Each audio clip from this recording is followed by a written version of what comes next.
¿Qué tal? ¿Cómo están? Buenas noches, bienvenidos y bienvenidas a Mente Sana. Siempre es un placer saludarles todos los jueves a las 8 de la noche. Recuerden que también tenemos retransmisiones miércoles 12:30 y los domingos 3:30.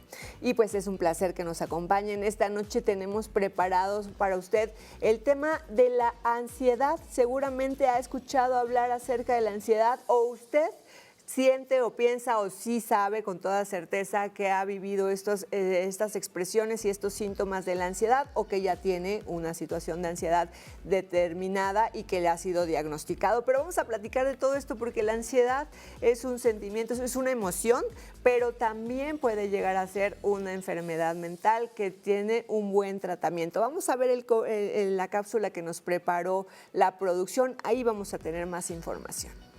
La ansiedad es una respuesta emocional compleja que puede manifestarse de diversas formas y afectar a cada persona de manera diferente. Es importante comprender que todos experimentamos ansiedad en ciertos momentos de nuestras vidas. De hecho, es una respuesta natural diseñada para alertarnos y prepararnos frente a situaciones desafiantes o potencialmente peligrosas. Sin embargo, cuando la ansiedad se vuelve persistente, intensa o desproporcionada en relación con la situación real, puede interferir significativamente con nuestras vidas diarias y convertirse en un problema de salud mental. Los síntomas de la ansiedad pueden abarcar desde síntomas físicos como tensión muscular, sudoración, temblores y problemas gastrointestinales, hasta síntomas emocionales y cognitivos como preocupación excesiva, dificultad para concentrarse, irritabilidad, miedo intenso y sensación de que algo malo va a suceder. Las causas de la ansiedad pueden ser variadas y complejas.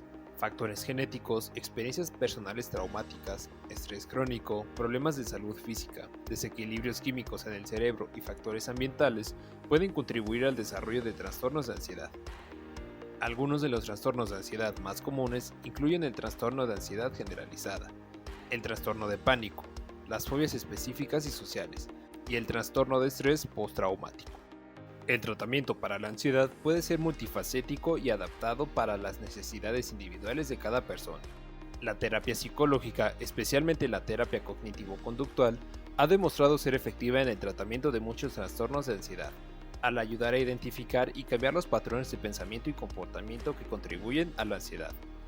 En algunos casos, los medicamentos como los antidepresivos pueden ser recetados por profesionales de la salud mental para ayudar a manejar los síntomas. Además de la terapia y los medicamentos, existen muchas estrategias de autoayuda que pueden ser útiles para controlar la ansiedad. Estas incluyen técnicas de relajación como la meditación y la respiración profunda, el ejercicio regular para reducir el estrés, mantener un estilo de vida saludable con una dieta balanceada, suficiente descanso y aprender a establecer límites saludables en la responsabilidad y las expectativas personales.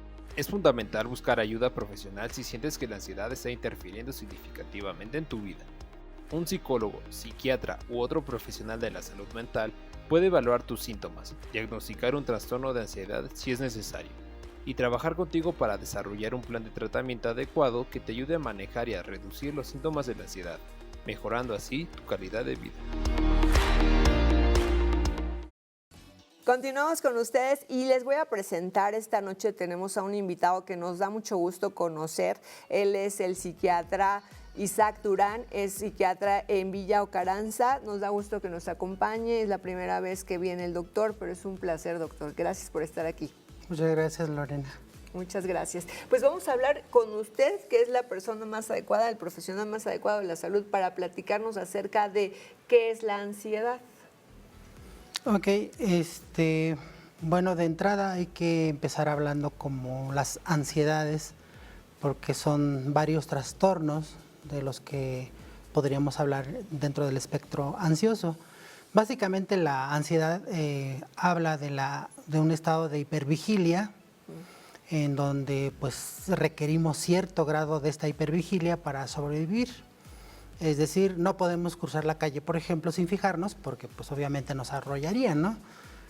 Por otro lado, tampoco podemos gastarnos la quincena en el día 15, porque ya no tendríamos para el resto de la quincena. No, sí pasa, pero después se vive con mucha angustia. Así es. Entonces la ansiedad es una emoción normal, natural. El problema es cuando ya esta ansiedad se vuelve patológica. Y se vuelve patológica cuando causa sufrimiento al que la padece o bien le causa disfunción, ya sea interpersonal, laboral, social. Bueno, y altera nuestras actividades cotidianas, ¿no? Así es. Estaba pensando, doctor, es que hablamos de ansiedad y yo me imagino la figurita naranja de la película, ¿no? Que me pareció que está perfectamente retratada la ansiedad en esta figurita. No sé si usted ya vio la película. Y esta ansiedad, yo le decía hace un rato, doctor, antes estábamos platicando unos minutos antes de entrar, la diferencia que tiene la ansiedad del miedo. Esta diferencia que usted me comentaba. Sí, existe una diferencia radical porque la ansiedad es el temor imaginario ante algo que posiblemente pueda ocurrir. El miedo, sin embargo, es un temor real, por ejemplo, que esté uno siendo amenazado por un perro o con un arma de fuego. Ese es miedo. Ese es el miedo. Y la ansiedad sería pensar que eso puede pasar. Así es, el temor, por ejemplo, que pudiera pasar al cruzar tal calle. Tengo cierto temor, no es un miedo real, sino imaginario. Y eso es lo que hace la diferencia, es bueno saberlo. Así es. Y entonces estas ansiedades, doctor, son varias. ¿Cuáles son? Ok, básicamente podemos diferenciar dos tipos de ansiedades. Una, básicamente, podríamos decirle que es la esencial, con la que nacemos, es decir, heredamos una parte importante de la genética de nuestros padres y eso nos predispone a ser ansiosos o depresivos. Pero también existen las ansiedades situacionales, por ejemplo, en la pérdida de un ser querido, en la muerte de un ser querido o en algún trauma mayor, o ya sea humano o natural, un desastre natural. Entonces esas ansiedades ocurren como respuesta a eventos.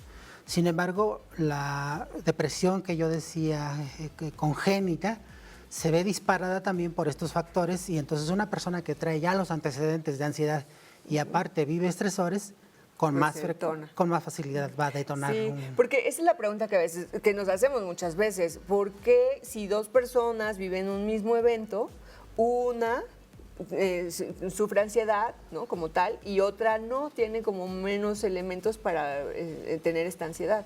Esa es la explicación. Así es, todas las enfermedades psiquiátricas se conocen como poligénicas, es decir, no hay una causa única, sino que más bien varias causas van concomitándose, van juntándose para finalmente producir una enfermedad. Y cuando tienen rasgos, doctor, porque en algunas ocasiones algunas personas no son como tal ansiosas, pero tienen un perfil ansioso. ¿Hay una diferencia? Existe entre la clasificación psiquiátrica del CIE-10 las personas con rasgos de personalidad ansiosa o depresiva. Pero como repito, si estas personas llevan una vida tranquila, tienen una vida favorable económica y socialmente, pues es posible que no desarrollen un trastorno ansioso como tal. Sin embargo, si es al revés, si existen factores adversos, la posibilidad de desarrollar un trastorno de ansiedad es mucho más alta. Mucho más alta. ¿Y qué síntomas las personas que nos están acompañando esta noche pueden detectar que son de ansiedad? La ansiedad y la depresión siempre van juntas. Era lo que le iba a decir, porque el doctor insistía en mencionar ansiedad, depresión, ansiedad, porque es lo que nos dicen los médicos. Así es. Ansiedad y depresión siempre van juntas. Lo que pasa es que cuando predomina la depresión solemos diagnosticar un trastorno depresivo, pero cuando prevalece la ansiedad solemos diagnosticar un trastorno ansioso. Entonces, pero siempre van de la mano. Aquí el asunto es que la concomitancia en las dos enfermedades coexiste siempre. Los síntomas, tanto en la depresión como en la ansiedad, son muy variados. Se dice que es una enfermedad camaleónica, porque una persona puede presentar solo cefalea, dolor de cabeza. Y alguien, por ejemplo, le pudo haber dicho que tenía cefalea migrañosa o migraña. Y se cree eso, ¿no?, que es migraña. Pero otra persona puede presentar solo mareos. Otra persona puede presentar solamente falta de gusto por la vida o las cosas que le producían placer. Otra persona puede presentar simplemente apatía, desgano, falta de energía. Otra persona puede presentar insomnio. Otra persona puede presentar altas y bajas de peso. Taquicardia. Cuando hay crisis de pánico suele haber taquicardia, sudoración de manos o del cuerpo, puede haber tensión muscular, entonces es muy frecuente que refieran dolores de tipo tensional, tanto de la cabeza como de la cintura escapular e incluso dorso y espalda baja. Pero también hay otros síntomas que pueden pasar inadvertidos porque puede existir, por ejemplo, una depresión agitada en donde el paciente está hiperactivo, casi no duerme. Sí, que parece, la gente suele pensar que la depresión es la persona que casi no hace nada, que está durmiendo todo el tiempo, que se le ve triste todo el tiempo. Y no, hay otros tipos de depresiones. Así es como la que mencionaba yo, la depresión agitada, en donde el paciente en realidad está hiperactivo, pero también tiene insomnio. Y ahí donde importa es el gran sufrimiento que la persona experimenta. Entonces, al preguntársele, es cuando vamos a saber que efectivamente esa persona está sufriendo. Y las ideas también, ¿no? A nivel cognitivo, que tienen ideas catastróficas, pensamientos automáticos, pensamientos dicotómicos, de todo, nada, siempre, nunca. Toda esta serie de cuestiones que a lo mejor a veces se normalizan, pero que son síntomas de ansiedad. Así es. Hay síntomas somáticos, como los que se mencionaba antes, que por ejemplo tienen que ver con la hiperactividad del sistema simpático. Que es lo que hace que sea toda esta transpiración y todo lo que es físico, ¿no? Somático.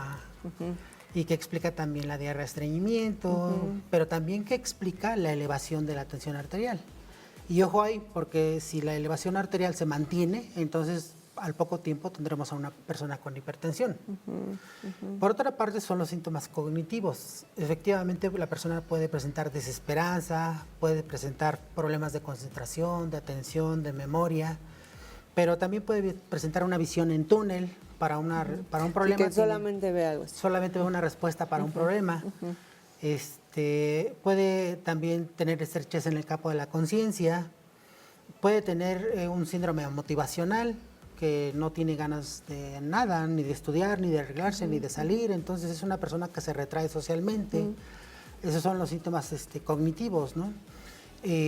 Y bueno, pues estarían otros síntomas agregados a esto. Y ahora que escuchamos, pues algunos de nosotros vamos a decir, he tenido algunos de estos síntomas, ¿no? Entonces, ¿cómo podemos saber, cómo podemos ir obviamente ir yendo con un médico, un especialista de la salud, que nos pueda decir, es solamente el médico, el médico psiquiatra, pues neurólogo, quien pueda decirnos que tenemos ese trastorno, que tenemos ansiedad?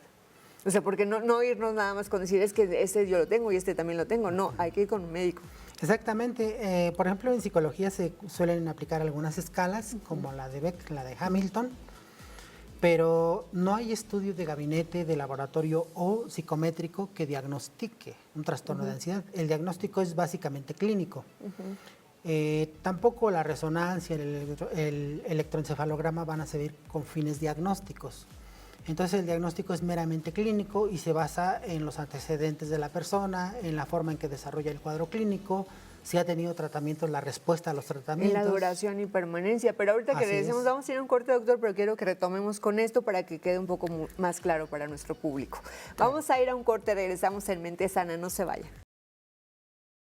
Estamos de vuelta y bueno, antes de ir al corte nos decía nuestro invitado, el psiquiatra Isaac Durán, nos decía cómo hacer este diagnóstico, cómo se realiza este diagnóstico por un médico, por supuesto, con un especialista de la salud.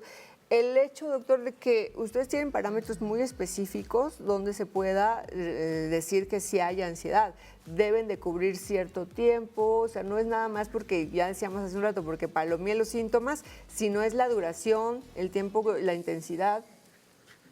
Así es.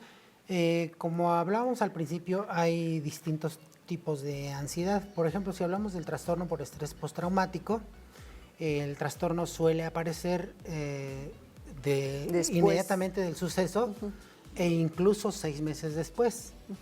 Entonces tenemos esa ventana terapéutica para poder diagnosticarlo.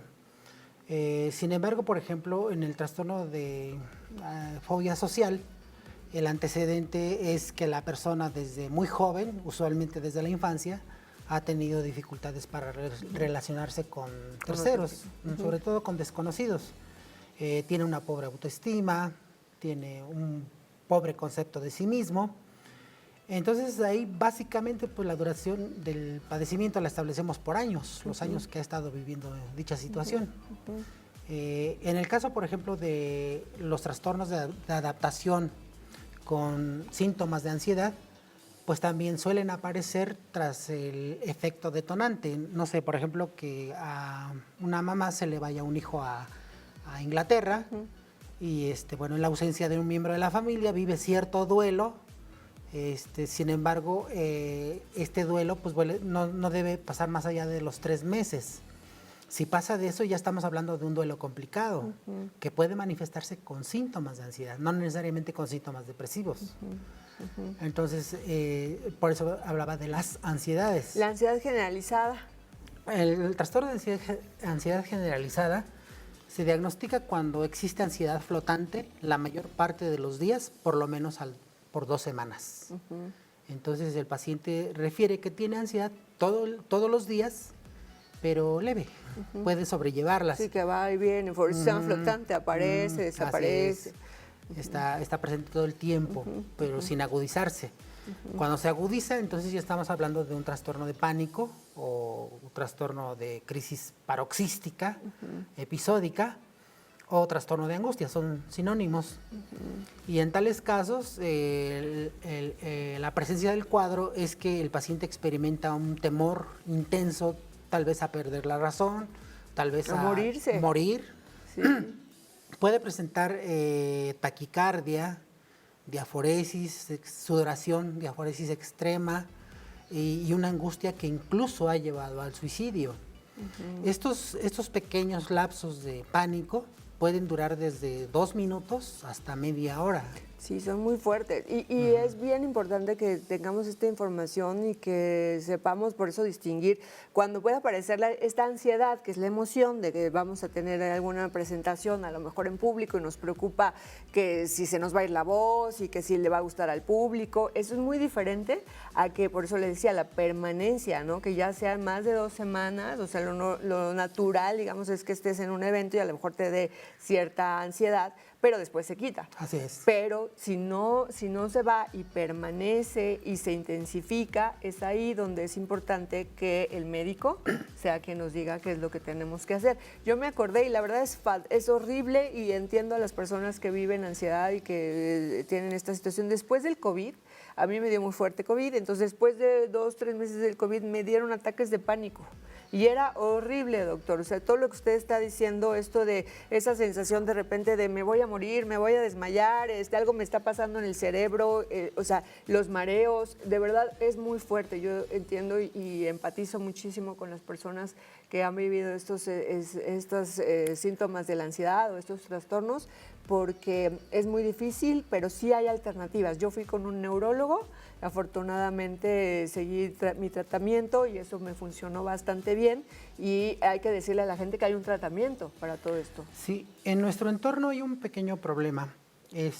Por ejemplo, las personas de cierta edad no saben que tienen ansiedad y sus familiares lo describen como tiene un carácter fuerte, es enojón, casi no platica, no le gustan las fiestas. Pero si se hace un estudio clínico de esa persona, resulta que puede tener ansiedad o depresión crónicas. Pero como no lo verbaliza, aparentemente solo es malhumorado. Ahora, cabe citar que los pacientes psiquiátricos en México tardan un promedio de entre 12 y 14 años en llegar a psiquiatría después de haber iniciado el padecimiento. Sí, se normaliza mucho. Se normaliza, Se normaliza mucho o no se le da tanta importancia. Así es. No se le da la importancia suficiente. Por ejemplo, si a alguien se le diagnostica cáncer, pues de inmediato se atiende, ¿no? Sin embargo, la mortalidad por problemas psiquiátricos es mucho mayor que la mortalidad por cánceres. Entonces, por ejemplo, en la muerte violenta por accidentes ocurre bajo el influjo de alcohol o drogas. Sí, pero ¿por qué se drogó esa persona? ¿Por qué se alcoholizó? Pues tal vez porque estaba deprimida, tal vez estaba ansiosa o tal vez tenía problemas familiares y entonces se intoxicó y en la conducción choca, mata personas, se mata él mismo, pero la causa base era un trastorno emocional no diagnosticado y que el paciente intentó curarse a través del uso de sustancias. De conductas desadaptativas. Así es. Entonces, Me voy a permitir poner otro ejemplo. Sí, por favor. Si una persona tiene ansiedad anticipatoria por insomnio, puede, por ejemplo, que se tome un shot de tequila y duerme precioso. ¿Qué va a hacer al día siguiente? Lo mismo, Tomarse me el tequila. funcionó. Sí. El problema es que en 30 días va a tener un hábito y el problema es que en 6 meses va a ser un adicto. Entonces, efectivamente, la gente muchas veces busca la solución en las sustancias y cuando la encuentra es cuando se engancha en el consumo de sustancias. Pero de nuevo, la causa base, la causa origen es un trastorno emocional, no diagnosticado y obviamente no tratado. Así es, por eso es tan importante, yo le decía, doctor, el saberlo, el ir a un médico, que sea el médico el que nos diga qué es lo que necesitamos hacer, qué es lo que nos está pasando, no normalizarlo, no nos acostumbremos a sentirnos mal, porque parece que eso es, bueno, me mareo todos los días o me pasa esto y bueno, así sigo trabajando. Afortunadamente tenemos una gran capacidad de adaptación los seres humanos y ahí vamos a la vida, pero es importante que sí vayamos, por eso tenemos de verdad con todo cariño este programa de Mente Sana, porque queremos invitar a la población a que conozca todo lo referente a la salud mental, a que vaya al médico, al psicólogo, al psiquiatra, al neurólogo, a que nos atrevamos a desmitificar las enfermedades mentales, porque una persona con ansiedad bien diagnosticada, en apego al tratamiento, es una persona que puede tener una excelente calidad de vida. Así es, la principal causa de incapacidad laboral es justamente la ansiedad y la depresión. Y eso implica grandes pérdidas económicas para las empresas, para el gobierno, gente que se incapacita por problemas emocionales. Pero un diagnóstico adecuado justamente lleva a que la persona duerma bien, se sienta bien consigo misma. Que ya sepas lo que va a pasar, ¿no? Porque uno aprende así como, ya viene, ¿no? Ya viene la ansiedad, pero que te dan estrategias, herramientas, los psicólogos también manejamos Así esto, es. ¿no? De dar herramientas de afrontamiento para que entonces tú ya puedas atenuar esos episodios de ansiedad, que puedas transitar en la vida de una manera adecuada, sana. Sí, la psicoeducación consiste justamente de eso, ¿no? De educar al paciente respecto a su padecimiento y sobre todo cómo reconocer los síntomas iniciales para que se atienda justo cuando está empezando una recaída y obviamente se evite la progresión a una gravedad mayor. Sí, porque sí puede ser muy fuerte. Hace rato comentábamos también lo que les comentaba del COVID. Después del COVID también quedó mucha gente que ahora tiene trastornos de ansiedad, ¿no? Trastornos depresivos. O sea, que fue como un detonante. La enfermedad y, bueno, la misma dinámica de todo lo que pasó en la pandemia. Sí, así es. Hay situaciones que empeoran el pronóstico, como decía yo hace rato, existen factores protectores y existen factores de riesgo. Un factor protector, por ejemplo, es llevar una vida sana, no consumir sustancias, alcohol, tabaco, drogas, etcétera, formar una familia, tener un buen nivel académico. Decía usted, ahorita vamos por pasos en esto que es importante conocerlo, o sea, las adicciones, ¿no? O el tabaco. Muchas personas piensan que fumando se sienten más tranquilas, pero no es cierto. Es al revés. Estimula. Ajá. Es un psicoestimulante, generalmente suele ocasionar sueño y bueno, ya ni qué decir de los riesgos de cáncer que aumenta muchísimo. Sí, y lo mismo con las demás sustancias, alcohol y demás. Así es, todas ellas actúan en el cerebro bajo distintos mecanismos, pero el problema es que al final de cuentas destruyen a la persona y destruyen a su entorno. Destruyen el cerebro de la persona y su entorno. Sí, factores protectores. Entonces, tener buenos hábitos, ¿no? No tener adicciones, tener un buen entorno, relaciones sanas. Positivas, que aporten, constructivas. Tener vínculos de calidad. Así es. ¿Qué más? Ser asertivo en cuanto a la comunicación. Ser abierto justamente en la comunicación y desmitificar esta parte de la psiquiatría y la psicología que es para locos, no es una parte de la medicina como cualquier otra y los psiquiatras pues curamos los trastornos con medicamentos. Entonces... Y además saber, doctor, porque es cierto, de repente dicen, es que los que van al psicólogo, ya cada vez menos, pero todavía hay muchas resistencias, los que van al psicólogo seguramente son débiles porque no pueden manejar sus emociones y requieren a alguien más o están locos o locas. O sea, eso hay que desmitificarlo completamente.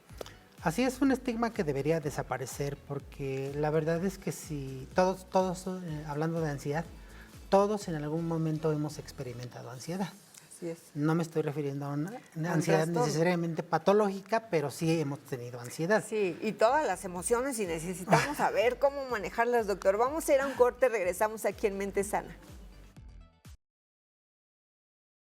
Continuamos hablando de ansiedad, tenemos muchas preguntas para el doctor, usted que nos ve en casa, ojalá que estemos resolviendo algunas de estas preguntas y si no, que esto sea una invitación para acercarse a los servicios de salud, que se acerque a su médico para que pueda preguntarle y que estemos seguros de transitar de la mejor manera posible por nuestra vida y lo más sanos que se pueda. Así es.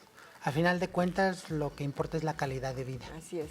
Lo importante que es, doctor, me está gustando mucho la plática con usted porque la verdad, de una forma muy humana, está manejando este tema de la ansiedad, porque hay un sufrimiento real en las personas que viven la ansiedad. Eso es correcto. No solamente, como mencionábamos hace rato, los malestares físicos que pueden tener, sino también, por ejemplo, la desesperanza, el creer que no se van a reponer, la soledad, que es un sentimiento bastante destructivo para las personas. Y es que una persona puede estar sola, pero no sentirse sola. Exacto. En cambio, puede estar acompañada, pero sentirse sola y vivir una vida difícil. Es la desolación. Así es.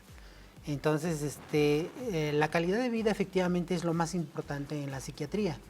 Porque una persona, por ejemplo, puede carecer de extremidades, puede carecer de algún sentido, pero si emocionalmente está bien, no importa esa limitante. Por otro lado, si emocionalmente está mal, aunque físicamente esté enterita, simplemente no va a estar bien. Sí, aunque aparentemente tenga todo lo necesario para vivir, si emocionalmente no estamos bien. Y ahí sale el mito, ¿no? Del echaleganismo. ¿No? Tienes todo para ser feliz, no tienes por qué estar deprimido. Ahí es donde entra la psiquiatría. La depresión y la ansiedad no son, como usted como mencionabas, Lorena, al principio del programa, no son debilidad de carácter. Tiene que ver con un desequilibrio neuroquímico en el cerebro. Y ahí la importancia de la psiquiatría. Nosotros los psiquiatras regulamos esos neuroquímicos con medicamentos. El 95% de los medicamentos psiquiátricos no producen adicción ni dependencia y el resto los utilizamos con sumo cuidado y por breves tiempos. Entonces, la verdad es que riesgos para el paciente de hacerse adicto son prácticamente nulos. Que esto es algo indispensable saberlo porque algunos pacientes de repente nos dicen no quiero ir con el psiquiatra porque entonces me va a medicar, porque entonces me voy a ver sometido a lo mejor a un tratamiento donde voy a generar una adicción.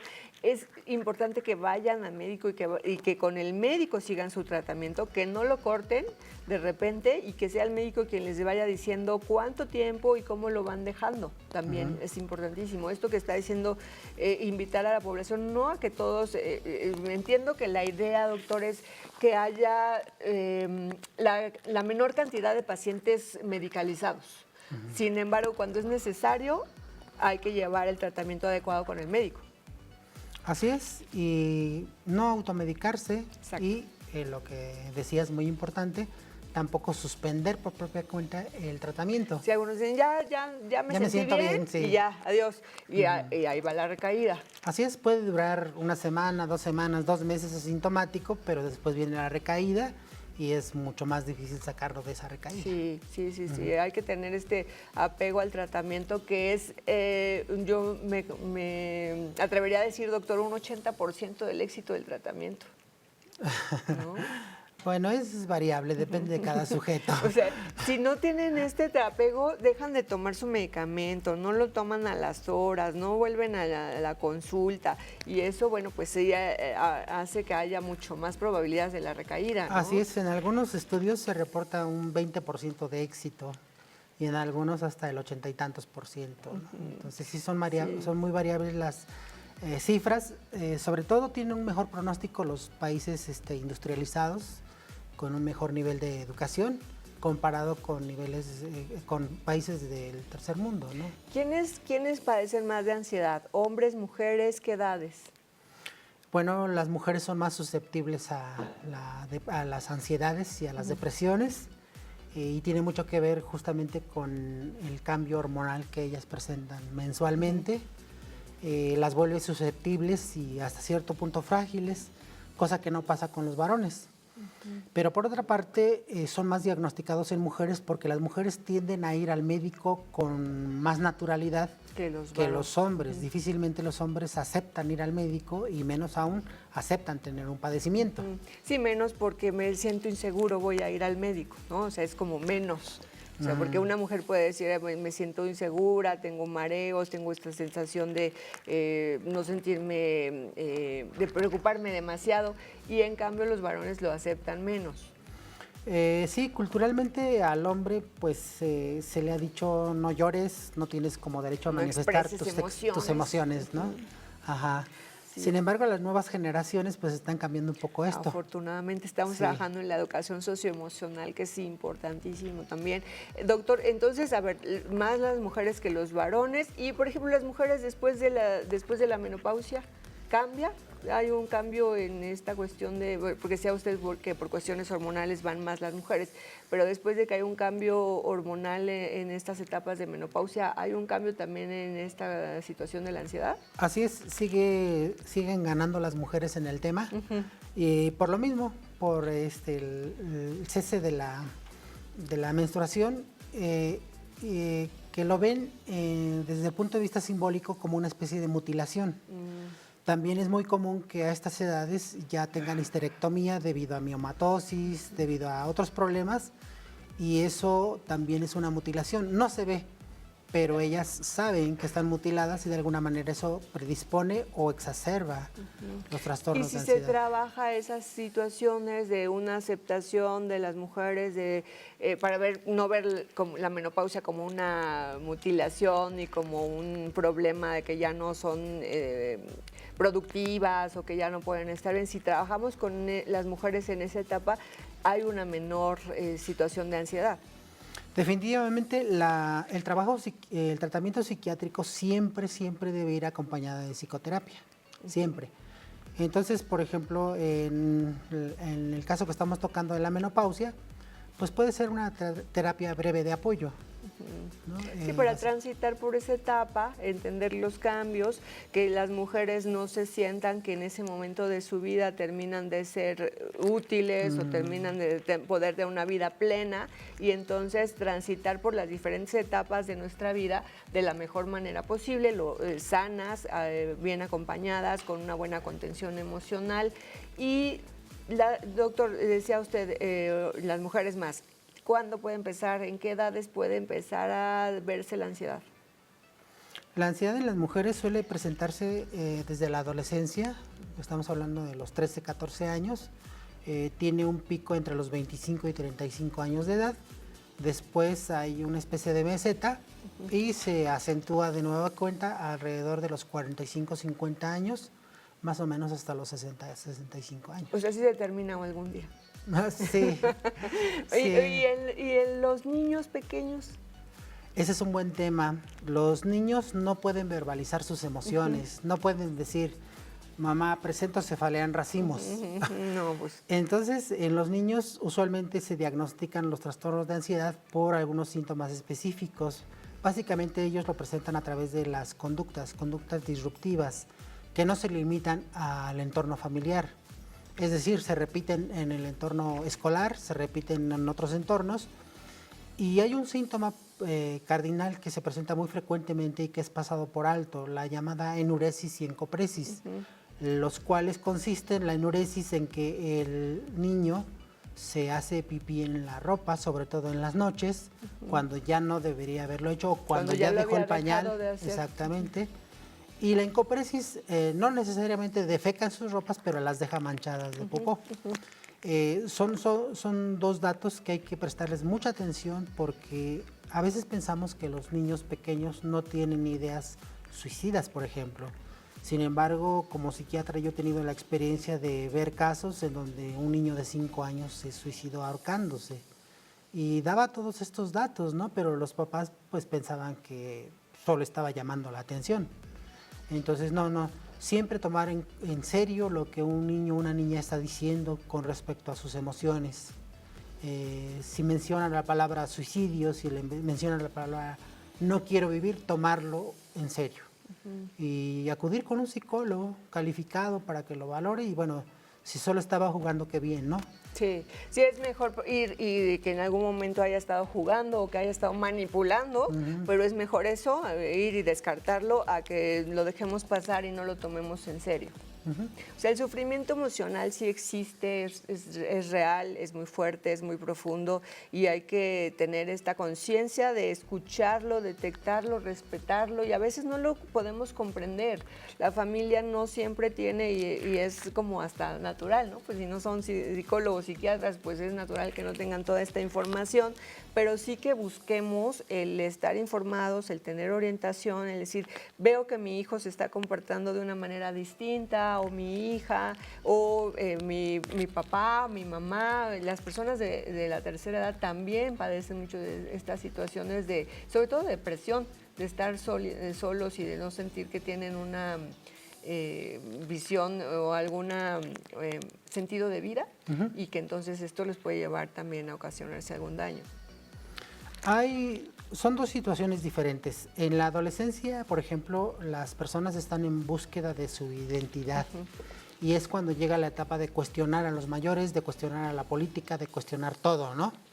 Y eso los puede llevar a una especie de depresión, pero en realidad están buscando un sentido de pertenencia, por eso es que se juntan con sus pares y también suelen casarse con una ideología. Sin embargo, esa búsqueda desgraciadamente también los vuelve susceptibles a ser consumidores y bueno, están expuestos a ese riesgo cada vez más en nuestro entorno. En la edad adulta mayor, por otra parte, el adulto mayor mira atrás, mira el camino recorrido y se da cuenta que está viviendo la conclusión de su vida. Entonces, muchas veces esa conclusión de la vida es buena, es satisfactoria, ha hecho buenas cosas, tiene una bonita familia, reúne a todos los nietos, pero a veces no, a veces están solos, a veces alejaron a todo mundo que querían y al final de la vida se ven solos, abandonados y a veces sin ninguna pensión. Entonces es una situación crítica para los adultos mayores. Sí. Y a lo largo de nuestra vida, doctor, también necesitamos aprender a estar con nosotros y con nosotros mismos y con nosotras mismas. Vamos a, regresando del corte, a seguir platicando con ustedes acerca de la ansiedad.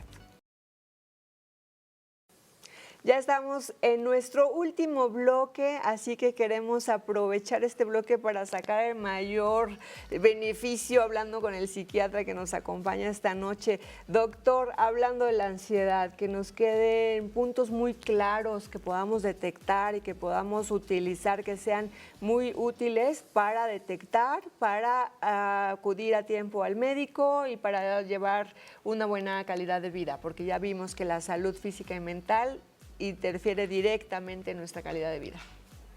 Así es, en realidad no hay una salud física y mental, ambas están entrelazadas.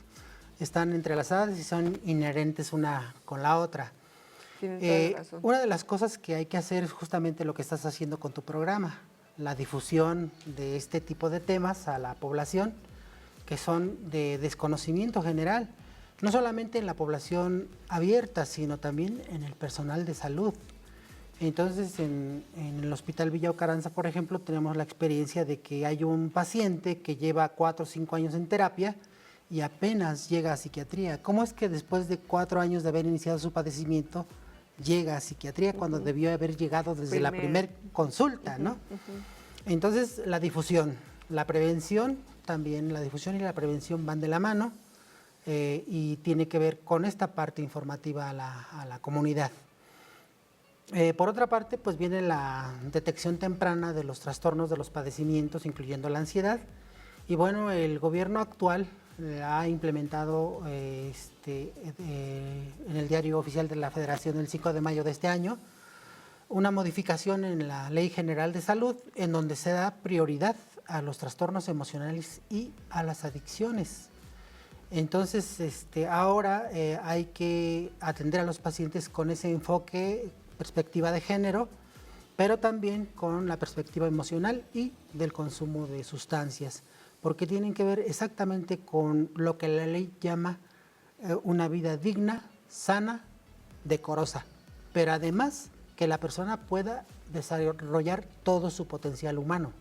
O sea, no es solamente no sentirse mal, es poder hacer bien, sentirse bien y poder hacer lo que quiera. Y saber que tienes capacidades para estar bien y para desarrollar todo ese potencial que todas las personas tenemos. Así es, la ley lo menciona como el pleno desarrollo de la persona humana. Ese es el objetivo. Entonces, esa es por una parte. La otra parte, pues, es que la atención psiquiátrica se está acercando a las comunidades a través de las unidades de salud mental regionales. Entonces, actualmente el gobierno actual, la administración actual, ha acercado la psiquiatría mediante la presencia de un módulo de salud mental prácticamente en cada cabecera municipal del estado.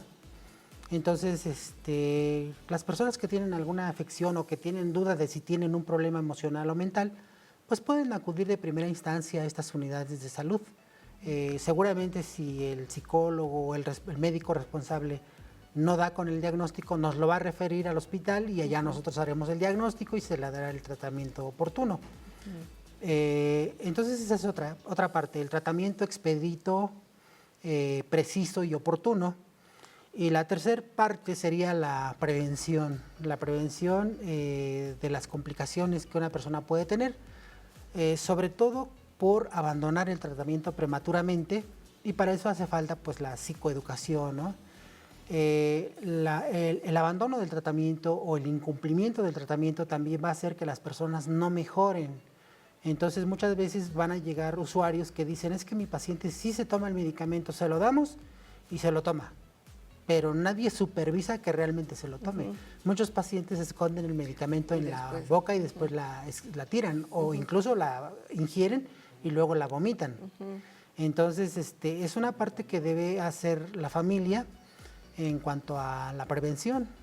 Por otra parte, la terapia que reciba el paciente va a servir justamente para concientizarle respecto a cuáles son los síntomas de su enfermedad, cuál es la evolución natural de su padecimiento, qué objetivo tiene el tratamiento, tanto farmacológico como psicoterapéutico.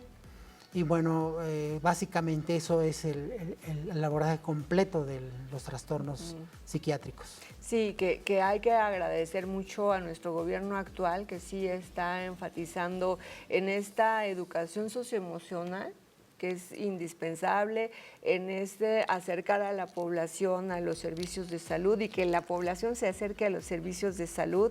Ahora IMSS Bienestar, ¿qué está ofreciendo? ¿En dónde están localizados? ¿En dónde la gente puede pedir apoyo, marcar, ir a acercarse? ¿Dónde, doctor? Pues el sistema anterior ha pasado a IMSS Solidaridad, entonces prácticamente puede acudir a cualquier unidad. Si es una urgencia, deberá ser atendida aunque no tenga IMSS o ISSSTE.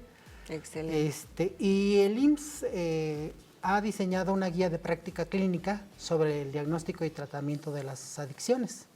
Entonces, sí, el trabajo efectivamente ha sido productivo, tenemos las herramientas. Nos falta mucho personal, definitivamente, nos falta capacitación, pero creo que es algo que eventualmente se irá haciendo. En realidad el gobierno actual ha capacitado a alrededor de 14,000 personas en el tema de los trastornos psiquiátricos y pues muchos más que vienen en camino. Y lo importante también de desarrollar la empatía a nivel social.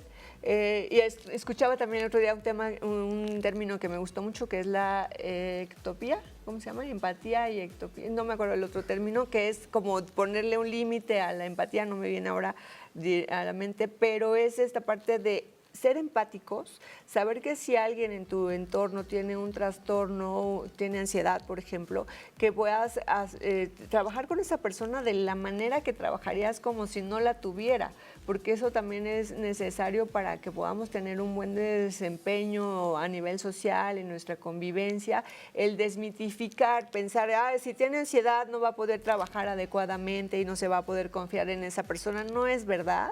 Hay muchas personas que tenemos o hemos tenido ansiedad en algún momento de nuestra vida y como ya lo decía usted, doctor, también, ¿no?